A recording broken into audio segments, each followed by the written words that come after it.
하나님 말씀은 요한일서 4장 17절입니다. 요한일서 4장 17절에는 18절입니다. 요한일서 4장 18절입니다. 사랑 안에 두려움이 없고 원자는 사랑의 두려움을 내쫓나니 두려움에는 형벌이 있으니라. 두려워하는 자는 사랑 안에서 온전히 이루지 못하였느니라. 아멘. 말씀 제목은 두려움을 내쫓아라 라는 말씀으로 은혜를 나누려고 합니다. 두려움을 내쫓아라 라는 말씀으로 은혜를 나누려고 합니다. 모든 인간에게 기본적으로 갖고 있는 그 본능은 두려움에 대한 욕구입니다. 그 본능입니다. 그래서 사람들은 각기 그들의 두려움을 갖게 되고 그 두려움이라는 그 무기가 인간에게 사용되어지면 그게 수많은 정신적인 문제, 그것도 육체적인 질병으로 이어지기도 하고 또 때로는 여러 가지 문제를 이야기합니다. 믿음의 반대는 의심이 아니고 두려움이라고 성경에서 분명히 말합니다. 그러니까 성경에서 그 믿음이 정지될 때가 언제일까 할 때에 하나님 믿는 백성들이 두려움에 빠질 때입니다. 그 대표적인 게 예수님의 제자들이 이 풍랑을 만났을 때, 배를 타고 있다가 풍랑을 만났을 때 그들이 무서워했더라라고 성경은 말합니다. 마찬가지로 그 두려움은, 그 무서움은 결국은 그 믿음의 체계를 흔듭니다. 그리고 그 강한 두려움을 통해서 우리가 가지고 있는 믿음이 무력화됩니다. 사탄은 그래서 언제든지 삼킬 자를 찾으려고 그렇게 막 다니는 거예요. 이 부분을 히브리서 기자 외에 베드로 사도도 그렇고 히브리서 기자도 마찬가지고 이런 상황을 왜 이렇게 말했냐면 우는 사자와 같이 삼킬 자를 찾느니라 라는 그 말씀이 뭐와 관계된 말씀이냐면 그 사자가 그 밤에 혹은 새벽에 아직 해가 뜨기 전에 짐승들을 사냥할 때 쓰는 방법을 그대로 적용한 겁니다. 우리는 주로 그 동물의 왕국 같은 데를 보면 대낮에 막 사자가 사냥을 하잖아요. 그런데 이제 진짜 아프리카 여행을 가서 이제 진짜 사파리, 에베레스트 사파리 같은 데 말고 진짜 사파리 차를 타고 막 다니면 사자가 낮에 다 뭐 하느냐? 그냥 들어오고 자고 있어요. 움직이지도 않아요. 정말 재미없대요. 그럼 언제 낮에 사냥을 하느냐? 정말 못 먹었을 때. 무슨 말씀 아시죠? 이제 막 사냥을 못 해가지고 너무 굶주리면 그때서야 비로소 낮에 사냥을 합니다. 그러니까 그 사진 작가라든지 그런 사람들이 그거를 잘 못 잡아요. 쉽게. 그럼 주로 언제 사냥하느냐? 저녁입니다. 저녁에 떼를 모아서 우는 거예요. 어떻게 우느냐? 막 포효소를 내면서 막 여기저기서 막 냅니다. 그러면 그 초식 동물들이 겁을 먹고 막 어디로 막 쭈뼛쭈뼛 어디로 도망칠지 잘 몰라요.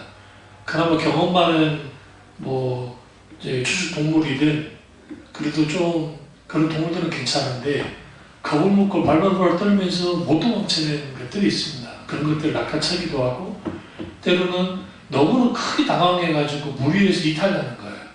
무리에서 이탈하면 바로 잡아먹습니다.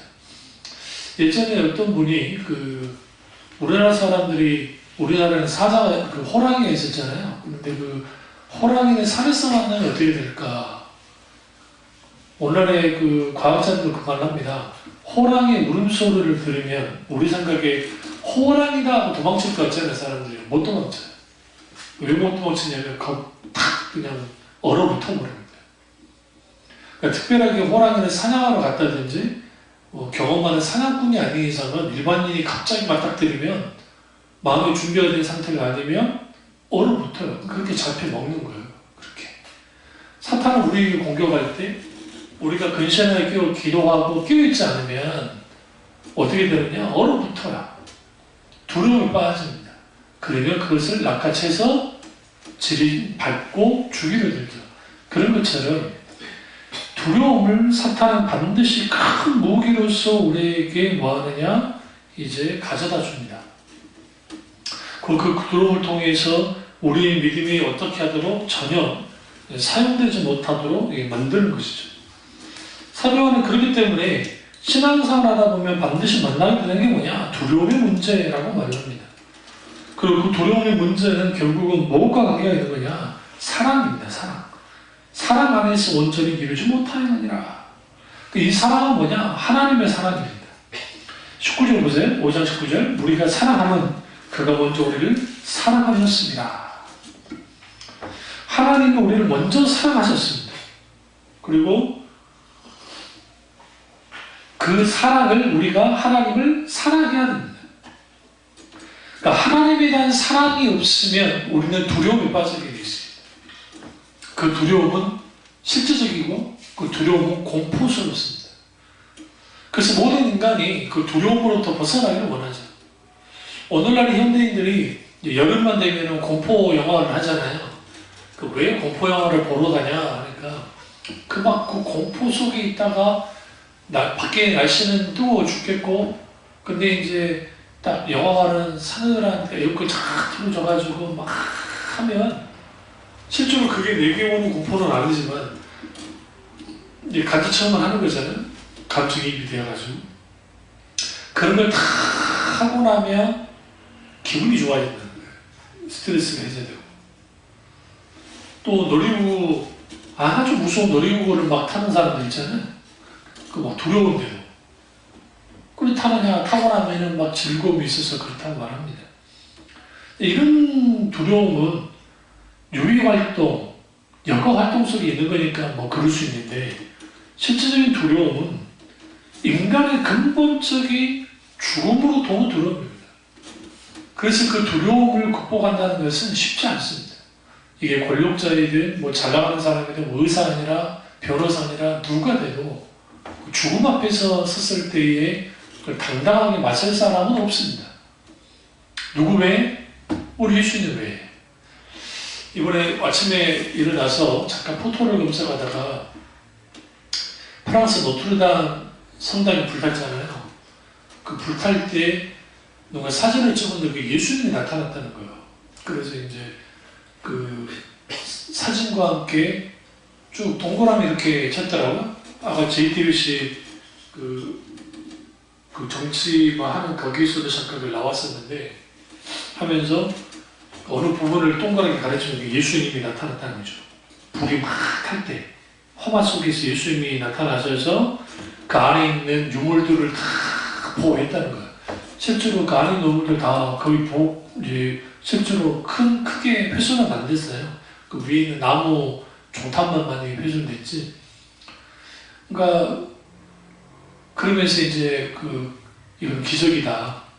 그리고 위로받아라 하고 누군가 글을 올려놓은 게 이제 SNS에 퍼지면서 전 세계적으로 퍼진 거예요.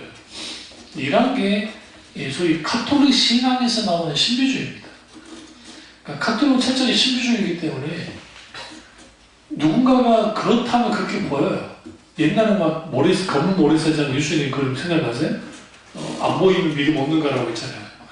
보면은 그러면 다 사람의 착시현상입니다. 저기 설악산 가보셨겠지만 설악산이나 그런 데 가가지고 예를 들어 코끼리 바위 거기 아니다 할지라도 권사님은 저기 어디야 그 한류수도 갔다 오셨으니까 홍도라든지 거기 막 예쁜 바위들 많잖아요. 그러면 거기에 막 설명하시는 분들이 뭐랍니까? 여기는 얘들 코끼리 바위가 어찌고 여기 거북바위가 어찌고 여기는 용바위 막 그만하잖아요. 사람들이 그냥 보다가 그냥 생각지 않고 있다가 용바위 용같이 보여요. 설명까지 해주면 그런 것 같아. 제주도 딱 가면 제주공항 바로 옆에 뭐 있어요? 용두암 있잖아요. 용두암. 그 용두암이 용처럼 생겼다고 하는데 그냥 모르고 지나갔다 보고 용같이 보이진 않아요, 솔직히. 근데 하도 사람들이 유명한 관광지를 만들어 놓고 거기가 용이 승천한 곳이다, 용두암이다 하면 사람들이 보고 용두암이 나와. 인간은 그만큼 어떤 면에서는 그런데 아주 감성적이고 금방 조종되기 쉽습니다. 그러면 왜 그런 식의 신앙들이 있느냐? 조금이라도 위로받고 싶어서 그런 것도 있겠고, 또 신의 은총이, 그들만 한 신의 은총이 있었을 것이다 라고 이제 생각하는 거죠. 우리에게 있어서는, 교육교회에 있어서의 그 교회당이 불타는 것은 아주 큰 일이긴 하지만 그렇다고 해서 신앙 근간이 무너질 정도는 아닙니다. 그러나 카톨릭에 있어서의 그 성당은 곧 성당 자체가 하나님의 나라라고 이해하기 때문에 성당 자체의 신앙의 모든 요소를 다 심어놓습니다. 그래서 바깥 건물부터 시작해서 안쪽 건물에 이르기까지 거기에는 다 그들의 신앙관 혹은 숭배 대상들이 다 심어져 있어요. 그래서 그들이 말하는 그 성당이 탄다는 것은 결국 그들이 신앙이 불타는 것과 똑같은 의미를 하죠. 그러니까 그들에서 굉장히 이게 중요하다는 거죠. 그러다 보니까 그런 말들이 나오는 거고, 마르틴 루터가 종교개혁을 하고 난 다음에 루터도 종교개혁을 했는데 이걸 카톨릭 교회와 다르게 없으면 안 되잖아요. 그래서 바깥쪽 것들은 많이 제거를 했어요, 루터 교회가. 근데 안쪽에 있는 뭐 그런 것들은 거의 비슷합니다. 이 부분을 칼빈스님이나 쩌분길러나 이런 분들이 멜랑이통이 되는 기타 등등 그 개혁주의자들이 뭐부터 깨부셨냐? 소위 카톨릭에서 말하는 선물들이라는 것들 다 깨부셔버렸어요. 스테인드 글라스, 이번에 뭐 노트르담 스테인드 글라스가 살아남았다잖아요. 그 어마어마한 열기 속에서도.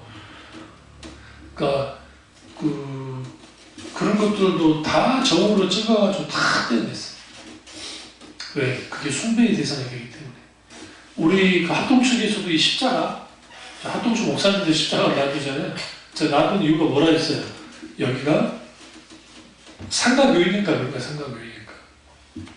그냥 보자식 교회당이 지어져 있으면 강대상에 십자가 없어도 상관은 없는데, 합동측에서 왜 그럼 십자가를 즐거하게 만들느냐? 자칫 잘못하면 저게 숭배의 대상이 될 수 있기 때문에요. 그러니까 상징으로 끝나야 되는데 자칫 잘못하면 숭배의 대상이 될 수 있고, 또 하나는 여기다 막 금초대 놓는 거 있잖아요. 막 불. 그런 거 못하게 해요. 개혁교회에서는. 이게 카톨릭의 상징물들이에요, 사실상. 그리고 이거는 그 요한계시록에 있는 그 불을 그대로 따라서 온 건데, 근데 그거 신학적인 개념 없는 분들이 교회를 마치 그러니까 뭔가 좀 거룩한 분위기를 연출하려고 그런 것들을 가져다 놓고 해버린단 말이에요. 그래야 좀 더 거룩한 것처럼. 이게 아주 잘못된 겁니다. 그런 의미에서 우리가 그 신앙이 바로 서지 못하면 우리는 수많은 두려움 속에 있게 돼요. 어떤 두려움이 있게 되냐면 일종의 그 미신적인 그런 것들이 있습니다. 그러니까 어떤 사람이 이런 줄을 받고 다니면 재수없다고 생각하는 사람도 있어요. 옛날에는, 요즘은 그렇지 않았는데요. 그 장사하는 사람들이 첫 개시할 때 안경 쓴 사람 들어오면 막 성질을 냈습니다. 재수없다고. 개시도 안 했는데 들어왔다고. 몰라요? 그런 게 있었어요. 저도 당한 적 있어요. 옛날에. 그거 웃기지 않아요? 아니, 안경 쓰고 들어온 거하고, 그거 자기 아침에 게시한 거 뭘 달라요? 우리나라 장사하시는 분들이 그 재밌는 게 첫 손님한테는 막 바가지 안 씌웁니다, 잘.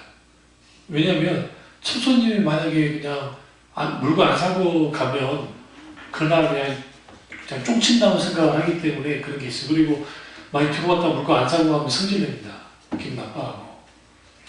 그런 게 뭐냐면 보이지 않는 미신적인 것들이 인간에게 작용이래요. 근데 소위 그리스도인이라고 하는 사람들 속에서도 그런 것들이 작용되는 거예요. 왜 그러냐면 잃어버릴 수 있다, 빼앗길 수 있다, 안 될 수 있다고 하는 그 불안감이, 이게 불안감을 넘어서 이제 두려움으로 빠질 때 사탄은 그것을 무기 삼아서 인간 존재를 흔듭니다. 그러면 왜 인간은 두려움을 느끼는가? 첫째로 약하기 때문에 그렇습니다. 인간은 본래 약한 존재입니다. 아담과 하와가 하나님께로부터 창조됐어요. 무엇으로 창조됐죠? 흙으로요. 우리 한글 성경에는 흙이라고 되어 있지만 히브리 원제는 아파름이로 되어 있습니다. 아파르미는 먼저라는 뜻입니다. 혹은 티끌이라는 뜻입니다. 그러니까 인간은 본래 티끌로 혹은 우리 그 창문에 살짝 이렇게 뭔가 아주 부드러운 먼지 있잖아요. 그 부드러운 먼지로 만들었어요. 얼마나 인간이 연약합니까? 그래서 하나님이 함께하는 인간은 하나님 때문에 강하고 정말 진정한 하나님의 사람으로서 진정한 그 어떤 두려움도 이길 수 있는 존재지만 하나님을 떠나는 인간은 사실상 아주 연약하기가 짝이 없어요. 그게 인간입니다. 그럼 왜 하나님은 가장 이 보잘것없는 흙으로 먼지로 만들었을까? 그럼 어쩌면 인간이 어떤 동물보다도 어떤 우주 만물보다도 위대하고 그리고 하나님 가치만큼의 예수 그리스도 가치만큼의 가치 있는 존재이겠지만 그들은 하나님의 자녀였고 그리고 왕적인 그 지위를 갖던 자로 창조됐지만 왜 하나님 우주 만물을 다스릴 권세를 주셨기 때문에 그러나 하나님을 떠난 인생은 보잘것없어요. 여러분 동물의 왕국에서 사자들이 막 사냥을 할 때 그 우리 잘 아는 기린 있잖아요. 기린. 여러분 생각에 기린 뭐 달리면도 달리지만 막 사냥 마구마구 사냥할 것 같잖아요. 그런데 이 사자들이 쉽게 사냥 못합니다. 심지어는 그 기린의 발에 부딪혀서 사자 죽기도 해요. 사자가. 그럼 주로 뭐 코끼리는 거의 공격을 하지 않지만 그래도 새끼들은 딱 보면 무조건 공격합니다. 틈만 보이면. 코뿔소 얼마나 대단합니까? 그럼 코뿔소 새끼들 다 공격을 해요. 그럼 사탄은 누구를 공격하느냐? 그 어미로부터 조금이라도 틈이 생기는 존재를 공격합니다. 영적 세계도 똑같아요. 사탄은 아버지 되신 하나님으로부터 떨어져 있으면 공격해 들어옵니다. 그리고 그걸 통해서 아주 잡아먹으려 듭니다. 실제로 죽이기를 원합니다. 그러나 우리 하나님이 계시기 때문에 성령님 때문에 우리가 아주 밟혀서 죽지 않는 뿐이지 성령님이 오늘날 예수님께서 성령을 이 땅에 보내지 않았으면 크리스찬들 중에 상당수가 사탄에 막이 됐을 겁니다. 물론 사탄은 하나님의 권세가 있기 때문에 인간의 생명을 마음대로 할 수는 없습니다. 사탄이 할지라도. 그러나 그래도 불구하고 예수님이 베드로에게 뭐라 했나요? 사탄이 너를 밀가부르듯이 안에 있다고 했어요. 밀가부른다는 게 뭡니까? 타자를 말해요. 타자. 밀이 있으면 이걸 탁 하면 어떻게 부서지잖아요. 그 껍질이. 사탄이 어떻게 해요? 치명적으로 공격하려 들었단 말이에요. 그러나 예수님이 그것을 하시고 뭐였어요? 막으셨잖아요. 마찬가지로 사탄은 우리에게 그렇게 공격합니다. 그래서 두려움 뒤에는 꼭 누가 있어요? 사탄이 있고 그 두려움 앞에는 뭐가 있어요? 염려와 불안, 걱정이 있습니다. 그러니까 사탄은 우리를 공격할 때 가장 먼저 어떤 생각들을 집어넣어요. 여러 잡다한 생각들을. 왜? 그것까지 막을 수는 없어요. 근데 우리를 분별하고 그걸 이제 깨부셔야죠. 그러나 그것이 우리에게 딱 붙잡히면 그게 우리에게 또아리를 틀어요. 또아리를 틀어서 근심과 걱정과 염려하게 만듭니다. 처음 시작은 다양한 생각과 계산을 하다가 거기에 묶이게 되고 근심과 걱정과 염려에 붙잡히게 되고 근심과 걱정과 염려에 붙잡히게 되면 곧장 나타나는 게 뭐냐면 불안해. 그 속에서 불안이고 그 불안 이후에는 반드시 뭐가 옵니까? 두려움이 옵니다. 그러니까 그 공황장애가 있는 분들은요 그런 말들을 하더라고요. 사람들이 많은 곳에 가면 공황장애 있는 사람도 있어요. 이상하게. 근데 막 그 사람들이 자기를 갖다가 막 죽이려고 달려들 것 같은 느낌이 들대요. 실제 그러진 않지만. 또 반대는요, 어떤 사람은 폐쇄공포증이 있어가지고 어떤 곳에 있으면 이게 답답해서 그러는 거예요. 그래서 이런 사람들은 절대로 MRI 못 찍습니다. 왜냐면 MRI 제가 한번 찍어봤지만 MRI는 이렇게 쭉 들어가기 때문에 그 갇힌 기분을 여러분 말로 표현을 못해요. 진짜 기분이 좋지 않아요. 거기에 막 약물 조현제도 뭔가 투여하잖아요. 투여한 다음에 이제 들어가서 보면 거기에 막 기계음이 들리긴 하지만 그래도 그렇게까지 그렇게까지 좋진 않아요, 느낌이. 근데 실질적인 두려움, 실질적으로 그들이 위협되는 건 없잖아요. 사탄이 뭘 깨부셔서 그래요? 그들의 정신을, 혹은 또 그 사람의 어떤 정신 건강이 좋지 않아서 그런 일들이 벌어지겠죠. 그런 것들을 통해서 사람이 두려움에 빠집니다. 열토소는 뭘 할 수 있느냐? 인간은 아주 연약하기 때문에 그 연약함 때문에 뭐 하느냐? 두려움에 빠집니다. 두 번째는 왜 인간은 두려움에 빠지느냐? 죄 때문에 그렇습니다. 죄가 곧 두려움을 가져다 줍니다. 성경 보시면 요한일서를 딱 잡아두시고 창세기 3장을 가보겠습니다. 인간의 근본적인 두려움은 죄로부터 옵니다. 아담과 하와가 선악과를 따먹고 난 다음에 창세기 3장 10절을 보시면 이르되 내가 동산에서 하나님의 소리를 듣고 내가 벗었으므로 두려워하여 뭐였느냐? 숨었나이다. 인간은 근본적으로 그 죄 때문에 두려워합니다. 그러니까 두려움이 없다는 사람들은 거짓말이에요. 아무리 세상에 자기가 강한 엄청난 용산이나 뭐가 돼도 다 두려움을 갖습니다. 왜요? 죄 때문에. 그러니까 여기서 벗었으므로 두려워한다는 게 단순히 물리적으로 벗었으니까 두려워한다는 의미가 아니에요. 그거보다는 선악과를 따먹었잖아요. 선악과를 따먹고 눈이 밝아져서 보게 됐잖아요. 그러니까 결국은 선악과를 따먹은 것 때문에 두려워한 거예요. 죄를 지었기 때문에. 애들이 그렇잖아요. 우리 애들 크다 보면 이거 하면 안 돼 하다가 했는데 너 뭐 하고 있어? 갑자기 활짝 놀랄 때 있어요. 왠지 아세요? 그거 하고 있던 거예요. 애들을 못 속여요. 어른들이야 그냥 얼굴색을 바꾸고 그럴 수 있을지 모르지만, 그러니까 인간은 근본적으로 두려움을 가져요. 뭐 때문에? 죄 때문에. 그래서 우리는 날마다 죄와의 싸움이 있지 않으면 인간은 근본적으로 두려움 속에 살게 됩니다. 그러니까 키르케고르가 정말 대단한 사람인 게 인간의 근원적인 두려움의 문제, 이걸 고독이라는 표현을 쓰긴 했지만 결국 그 고독 무엇으로부터 됐어요? 죽음으로부터 냈다고요. 그래서 고독을 뭐라는 표현을 썼냐면 죽음에 이르는 병이라는 표현을 썼어요. 여기서 고독은 이거예요. 하나님을 떠난 고독이에요. 하나님 없는 고독한 상태. 이게 인간입니다. 근데 이제 문제는 하나님을 믿는다고 하는 사람들 속에 있는 두려움이에요. 당장 우리 먹고 사는 두려움이 있고, 내 건강에 대한 두려움이 있고, 기타는 모든 두려움들이 있습니다. 그러나 그 뿌리에는 뭐가 있다? 죄가 있습니다. 죄. 그래서 근본적으로 우리는 뭐 해야 되느냐? 주님 안에서 이런 두려움들을 몰아내야 돼요. 뭘 통해? 우리가 지속적인 주님을 향한 회개를 통해서, 죄와의 싸움을 통해서 몰아내야 됩니다.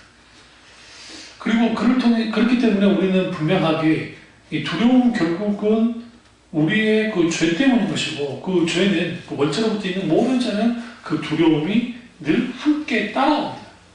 그리고 이 두려움을 이제 지금 좀 부정적인 관점으로 봤는데, 이걸 조금 더 바꿔놓으면 이 두려움이 오히려 또 하나님을 찾도록 만들기도 합니다. 그 대표적인 게 마틴 루터입니다. 마틴은 그 아버지가 그를 법관으로 만들고 싶어 했습니다. 원래 신학하는 것을 원치 않았어요. 근데 어느 날 친구랑 함께 이제 그 들판을 거닐다가 갑자기 구름이 몰려와서 비가 막 내렸는데 하필이면 천둥번개가 쳐가지고 친구가 바로 보는 앞에서 벼락을 맞아 죽어버렸어요. 그러니까 그가 이제 그 성인에게 기도를 합니다. 하나님께 한 게 아니에요. 가끔 그런 게 있으니까 성인한테 기도하기 뭐라고 하냐면, 지금 나를 살려만 주신다면, 예를 들어 성 니콜라우스라고 하면 성 니콜라우스요, 나를 살려만 주신다면 내가 사제의 길을 가겠습니다 라고 했던 거예요. 그래서 근데 거짓말처럼 이 사람은 죽지 않았어요. 그래서 이제 어떻게 되냐, 법관으로 되는 것을 다 포기하고 그거는 사제의 길을 갑니다. 그래서 이제 쭉 사제로 살아요. 신부로 산 거예요. 카톨릭 신부로. 살다가 고민이 있었어요. 어떤 고민이 있었냐면, 항상 그 죄사의 문제에 대한 것들, 그리고 늘 두려움 속에 사는 거예요. 내가 하나님께로부터 버림받으면 어떡하지? 그 하나님의 진도에 대한 두려움을 가졌습니다. 그가 그것 때문에 해결이 안 되니까 이제 바티칸에 와서, 그러니까 자기 그 바티칸 이전에 뭐 이분이 아우구스티누스 아니 아우구스티누스 어거스틴파 수도사였으니까 그 수도사였는데 그 스승되는 사람들한테 상담을 해도 그거는 아주 좋은 거야. 그러니까 그 인간 누구나 갖고 있는 거야. 그러니까 그거 가지고 뭐 고민할 필요 없다. 근데 마음에 안 들리는 거예요. 그래서 이제 안 되겠다 싶어서 그 로마에 갑니다. 로마를 가서 그 로마에 있는 바스칼 성당에 있는 그 뭐가 있냐면 그 계단이 있어요. 계단이 올라가는 계단. 올라가는 계단 어떻게 올라가냐면 이 무릎을 양쪽 무릎을 이렇게 하면서 무릎으로 기어 올라가는 거예요. 그 계단이. 그게 계단을 올라가면 죄가 사함을 받고 한다는 그런 게 있어요. 그들 나름대로. 근데 요즘에는 어떻게 바뀌었냐면 요즘에는 그 10대 애들이 대학 갈 때 혹은 10대 애들이 시험 볼 때 거기 무릎 꿇고 올라오면 좋은 성적 거둔다고 해서 이제 그렇게 올라온 애들이 있어요. 이게 이제 그 연세대학교 그 김상국 교수님이 거기 로마나 막 그런 데 막 그 차를 갔다가 어떤 10대 여자애들이 그러고 올라가니까 하도 신기해가지고 물었거든요. 야, 너네 왜 이렇게 올라오니? 이러니까 한 번도 안 쉬고 두 무릎으로 올라가면 소원이 성취된대. 그럼 니네 소원이 뭔데? 좋은 학교 가는 거야. 좋은 대학 가는 거야. 그러니까 로또도 똑같이 그렇게 한 거예요. 그렇게 올라갔는데 아무런 변화가 없는 거예요. 그 실망을 하고 내려왔어요. 그러다가 이제 성경을 딱 읽다가 특별히 로마서를 읽다가 의인은 오직 믿음으로 말미암아 살리라과 같은 자라는 말씀을 읽고 완전히 바뀌어져 버렸습니다. 그러니까 인간의 가지는 근원적인 두려움 자체는 죄로 인해서 있는 것이고 인간이 연약해서 있는 건데 그게 좋은 방향으로 가면 하나님을 찾게 됩니다. 이게 아주 좋은 의미예요. 그러나 이 두려움이 나쁘게 가면 이제 그 두려움이 여러 정신적인 문제를 일으키고 또 여러 좋지 않은 일들을 겪도록 만듭니다. 그래서 이제 이러한 것들이 결국은 이 믿음이 혹은 하나님을 만나게 될 때에 그 만남을 통해서 이 두려움이 바뀝니다. 이제 인간의 근원적인 두려움이 또 다른 두려움하고 바뀌는데 그게 뭐냐면 이게 이제 경외함입니다. 경외함. 그러니까 하나님을 사랑하라고 사도 요한이 말하잖아요. 그 사랑을 통해서 결국은 이제 이 두려움을 몰아내야 된다. 그래서 그 18장 요한일서 4장 18절 다시 보시면 사랑 안에 두려움이 없고 첫 번째, 두 번째 온전한 사랑이 두려움을 내쫓아요. 여기서 온전한 사랑은 어떤 사랑일까요? 예수 그리스도의 십자가의 사랑입니다. 예수 그리스도의 십자가 사랑이 우리 안에 있는 뭐를 쫓아내요? 두려움을 쫓아내요. 이 표현이 정말 멋지지 않습니까? 두려움을 걷어낸다, 두려움을 지운다는 게 아니라 두려움을 쫓아낸다는 거예요. 쫓아낸다는 것은 결국 또 들어올 수도 있다는 표현이에요, 여러분. 그러니까 우리는 온전한 사랑의 두려움을 쫓아내요. 그리고 그 사랑의 자리에는 뭐가 없어요? 두려움이 없다는 거예요. 그러면 이 두려움이 바뀐다는 표현은 뭐냐면 인간의 근본적인 두려움, 그건 인간은 연약하고 죄 때문에 있게 되어지는 두려움인데 그 두려움이 결국은 하나님을 만나게 되고 하나님의 사랑 안에 가게 되면 거기에 인간 속에서 뭐가 일어나게 되냐면 하나님을 향한 경외함이 생깁니다. 우리 한국말로 경외함이 영어로는 fear라고 되어 있어요. 두려움. 그러니까 우리가 영어 성경으로만 읽어버리면 본문을 제대로 읽지 못해요. 그걸 이제 오히려 헬라 원전이나 히브리 원전을 들여다봐야 되는데, 근데 거기서 이 두려움은 하나님으로 인한 두려움이에요.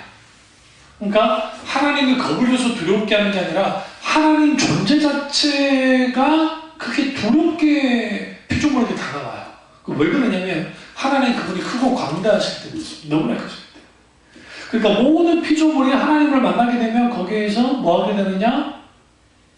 죽은 사람처럼 돼요. 성장체. 성경에 천사를 만났을 때 그들이 그렇게 되죠. 그런 것처럼 하나님 그분을 만나게 되면 그런 두려움을 갖습니다. 다시 말하면 인격주신 하나님의 성령의 역사 가운데 경험하게 될 때 우리 속에 있는 근원적인 두려움들이 사라져요. 두려움이. 그리고 바뀌어요. 뭘로 바뀌어요? 경외함으로 바뀝니다. 이 경외함은 하나님을 존재 그 자체로서 인간이 그대로 있는 그대로 하나님을 만나게 될 때 인간의 근본적인 그 존재 자체에서 우러나오는 두려움이에요.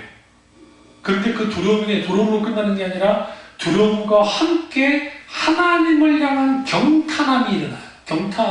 경탄이 좀 어려운 표현이면 감탄이 일어나면서 하나님을 뜨겁게 사랑해요. 그리고 그 사랑함으로 있게 되는 두려움이 있게 돼요. 우리 속에. 이게 경외입니다. 그래서 우리가 그 경외함을 가질 때 하나님을 만으로 여기지 않고 그 경외함을 가질 때 하나님을 더 사랑할 수 있게 돼요. 근데 인간은 근본적으로 이런 경외함으로 뭘 바꿔야 돼요? 인간이 갖고 있는 근본적인 두려움을 막 바꿔야 되는데 혹은 내쫓아야 되는데 이게 잘 안 된다는 거예요. 예수는 믿어도. 이제 예수님 부활주일이잖아요. 부활주일인데 오늘 성금요일을 해가지고 예수님이 십자가 받고 돌아가셨단 말이에요. 왜 돌아가셨나요? 우리의 모든 죄를 감당하시고 우리 죽을 문제를 해결하게 돌아가셨잖아요. 인간의 근본적인 두려움은 어디부터 왔어요? 첫 번째 뭐라 했죠? 이유가 인간은 연약한 존재이기 때문에, 두 번째 죄 때문에, 세 번째 뭐예요? 당연히 죽음 때문에 그래요. 인간의 모든 두려움은 죽음에서 와요. 그럼 죽음의 가장 큰 의미는 뭡니까? 상실이야, 상실. 응? 내가 숨쉬고 있던 생명의 상실이잖아요. 세상에서는 생명의 상실, 생명을 잃어버린 거잖아요. 세상에서는 생명을 잃었다고 그러는데 기독교에서는, 성경에서는 생명을 잃었다 하지 않아요. 그럼 뭐라고 표현해요? 죽음을 어떻게 표현해요? 잔다. 잔다. 이게 굉장히 독특한 거예요. 우리나라가 어떤 나라냐면, 어떤 분이 이제 죽음을 맞이하셨으면 대부분이 뭐라고 그래요? 돌아가셨습니다 라는 표현을 씁니다. 첫 번째 표현. 그 다음 두 번째 별세라는 표현을 써요. 예수님이 운명하셨다는 표현도 썼지만 옛날에는 별세하셨다는 표현을 썼어요. 별세하셨다는 표현을 썼어요. 그리고 올라가셨습니다 라는 의미도 쓰고. 그러니까 여러 가지 의미가 있는데, 신자의 죽음은 잔다라고 하는 것은 육신은 죽어서 호흡이 끊어졌을지 모르지만 우리의 영혼은 영원토록 살아있기 때문에 결국은 뭐 하는 거예요? 잔다라고 표현했어요. 그 예수님께서 야이로의 딸을 살리실 때 그때 그 예수님의 행동이 아주 독특하신 거예요. 왜 독특한 거냐면 우리 생각에 죽은 자를 살린다고 한다면 좀 안수가 좀 달라야 되잖아요. 안수 방식이. 엘리야처럼 막 올라타가지고 막 코에 코하고 막 그래야 살려야 되는데 그 오해하면 안 돼요. 그걸 이제 뭐라고 하냐면 일종의 행동 메시지. 성령께 그렇게 하기를 원하셨으면 그렇게 했던 거예요. 그걸 또 똑같이 따라한다고 하면 그건 완전 미친 사람들이거든요. 오히려 예수님이 그 소녀가 죽었을 때 예수님 뭐라고 합니까? 달리다 쿠 했어요. 달리다 쿠. 이게 아람어예요. 아람어는 이스라엘의 보편적인 언어였습니다. 나라가 망하고 난 다음에 이스라엘 사람들이 히브리어를 잃었어요. 히브리어를. 무슨 지 아시죠? 우리나라가 일제 36년으로 끝났으니까 그나마 한글이 살아나는 거예요. 만약에 100년 이상 갔으면 한글 아마 그냥 죽은 언어로 한문으로 남았을걸요? 우리가 걔들 지배를 받았다고 한다면? 쉽지 않았을 거라고요. 어떤 사람들은 소수로는 이어져 왔을지 모르지만 우리 언어까지 확산시켰으니까 일본 놈들이 똑같이 뭐 창식에 있는 이름도 바꾸게 하고 조선말 쓰면은 학교 선생님들이 그렇게 때렸다며요. 그리고 가만두지도 않았고 경찰놈들이 순사놈들이 일본 순사놈들이 그러니까 그 나라가 그렇게 빼앗기게 되니까 일반적으로 히브리어는 이제 성경으로 기록된 언어로 끝나고 예수님 당시에는 대부분 아람어를 썼어요. 아람어는 바벨론 언어예요. 지금의 페르시아에는 그 아람어를 썼던 거예요. 고대 근동 언어입니다. 그래서 그 아람어를 썼고 예수님도 아람어로 설교하셨어요. 그 당연한 거예요. 아, 그럼 목사님 어떻게 성경에 그러면 그 성경 그럼 다 헬라어로 쓰였으니까 그건 당연한 게 성경이 쓰여질 때 헬라어로 쓸 수밖에 없던 것은 성경을 읽는 그 독자가 누구예요? 주로 헬라파 유대인들이에요. 헬라파 유대인들. 그 당연히 뭐 하느냐? 헬라어로 성경을 쓴 겁니다. 그래서 신약은 헬라어 성경이 된 거고 히브리어, 이제 구약은 히브리어 성경이 되는데 구약이 히브리어 성경이라서 히브리어만 있는 게 아니고 거기에는 이집트 상용 문자도 들어가 있고 아카드, 수메르어, 그다음 바벨로, 아람어까지 다 같이 들어가 있어요. 여러분들 신학을 안 하셨으면 그러는데 또 그 서신서 중에서는 또 히브리어가 아니고 아람어로 쭉 기록된 것도 있어요. 몇 장이 그렇게 되어 있고. 그럼 그 달리다굼이라는 게 이제 아람어인데 그게 뭐냐면 얘가 자고 있는데 엄마가 아침에 애 깨울 때 달리다굼이에요. 애 깨울 때. 애 깨울 때 하는 말이 달리다굼이에요.